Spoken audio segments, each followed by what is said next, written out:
Just like the Pearl Harbor attack in 1941, the September 11th, 2001 terrorist attacks were a defining moment for our time. Today, no K-12 public school students were alive when it happened, but for most teachers, we remember it vividly. I remember exactly where I was and what I was doing that Tuesday morning, and if you were born before 1997, I'm sure you remember too. When considering a lesson on 9/11, many formulating questions come to mind. What is the best way to accurately portray the key facts and events of that fateful day? How do we continue to honor the victims? What steps have been taken to avoid future attacks? How do we go about educating our students, helping them to understand this event in proper historical context? Here are a dozen ideas to think about.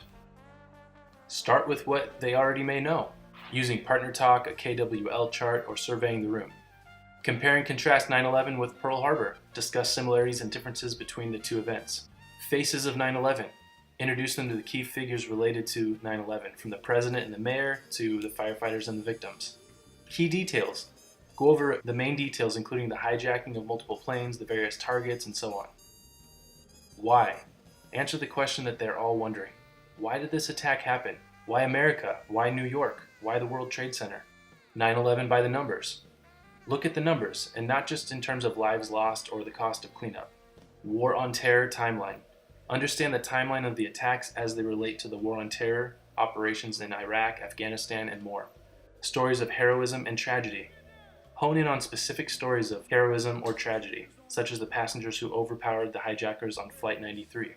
9/11 fact versus fiction. There are all sorts of misconceptions and misinformation about September 11th. Introduce these to your students and test their knowledge. Since the cleanup. Touch on the memorial that opened 10 years later, or the One World Trade Center that now stands in place of the former buildings. Video links. Find age-appropriate video footage or commentary to share with your students. And finally, help your learners organize their information and follow along with a graphic organizer. Still looking for something else? Try having students storyboard or make comic strips to summarize the events. Try having students organize 16 items into a 4x4 with 4 causes, 4 figures, 4 details, and 4 effects. You may not get through all of these ideas in a single lesson, but at least choose a few of them and get going. Resources for these lessons and more, including the graphic organizer, are available in the links below. Thanks for watching.